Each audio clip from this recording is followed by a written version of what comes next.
All right, game 3 of the night coming up shortly. And Shane, this one on paper is one of the more exciting matchups we're going to have this year. Millennium taking on Friends Central alumni, and a lot of star power in this one. Aaron, we've been looking forward to this basketball game for quite some time now. It's going to be a blast to watch. Tons of back and forth action, a lot of scoring. Fans are going to have a lot to look forward to in this one. All right, for Millennium coming in, they're 5-1, tied for first place with Hoops 365, last year's champions. They're rolling right now. What do they have to do to beat this Friends Central alumni team? For Millennium, it's just more of the same. You know, it's what got you to a championship in 2010. It's what has you sitting at tied for first here in 2011, and that's play good team basketball. They've done it all this year. They've done it all last year, facilitated by Ronald Moore, their point guard. They come out. You're not going to see selfish play from Millennium. They've got guys who can score one-on-one, but they use each other very effectively. Akeem Wright, John Salmons, Tashid Carr, just to name a few. The guys who can go out there, they can fill it up, but when they use one another, they're all the more effective and deadly. Number 2, get to the free throw line. That's what Millennium likes to do. Every game, that's a key for them, is to get out, get that high-octane style going, get into the paint, get fouls, and get easy buckets for yourselves. A lot of good free throw shooters on the floor for Millennium. So get out there, get to the free throw line early, and give yourself a chance to get there often late in the game, as hopefully they can build themselves a lead by doing just that. And then key number 3, deny Hakeem Warwick the basketball down low. We talk about it time in and time out. One of those super talented players in the league is Hakeem Warwick. He's on that John Salmons level. And as a result, he's got to, this is a game where he's going to have to go out and dominate.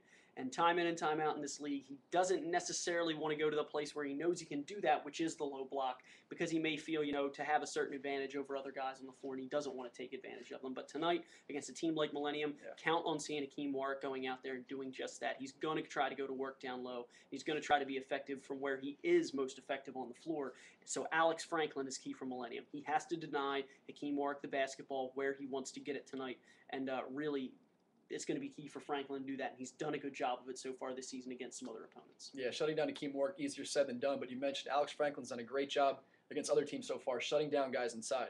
On the flip side of that, Friends Central comes in at 2-2, really needs this game to get into the playoffs. A very, very talented team on paper, as we've talked about, but they need this win badly against a very good Millennium squad. What do they have to do to knock off Millennium?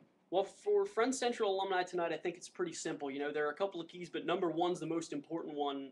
It is who you got. Yeah. I mean, who's going to show up? Mustafa Shakur's only been here for 1 game so far this season, really only one half of basketball. That half he was here, they were absolutely dynamic, doing whatever they wanted up and down the floor, almost coming back. I think they were down something like 17 in the ball game to take their game to another level.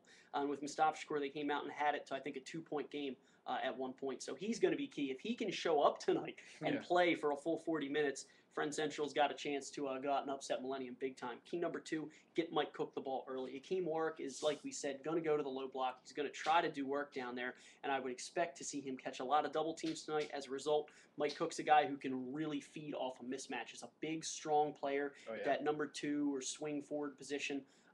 He can go out there and he could do a lot of damage tonight if he gets some mismatches. So get him the ball early, let him get his scoring touch going. Key number 3, feed off those energy plays from Hakeem Warwick.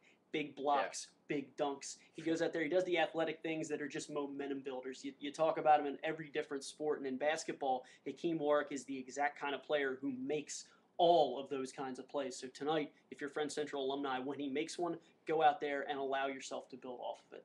And then key number 4, rather simple. You go right back to Friends Central High School, and it's kind of 4A and 4B there. But 4A, Coach Jason Polikoff, follow his plan. Last year here for Haverford College and Friends, Jason Polikoff laid out some great plans that allowed them to hang in against some much more talented teams. They got to do the same thing again here tonight. Friends Central, they got to stick to the plan that he lays out for them. And then 4B is one of Coach Polikoff's players right now, Emil Jefferson. Time for him to step up. Time for him to start playing like one of the big boys. He's a 5-star prospect. He's a superstar. Really reminds a lot of people of Hakeem Warwick in high school. He's got to go out there tonight and prove that he is on that stage that he is billed to be, and he's going to have the chance to do it against the likes of John Salmons, Tashid Carr, and Hakeem Wright. Yeah, Emil Jefferson, a super prospect, as you mentioned, going to get a good test tonight against this very talented Millennium team that plays a great team game together. So we'll see what we can get out of him tonight. Ted, 10 points last game, but left the game early with an eye injury, so we didn't get to see as much him as you might want. But again, expect a lot more out of him tonight, and much more out of the whole Friends Central team that we've seen so far this year. So game 3 coming your way in just a few minutes. Don't go anywhere. We'll be right back. We got a good one coming for you.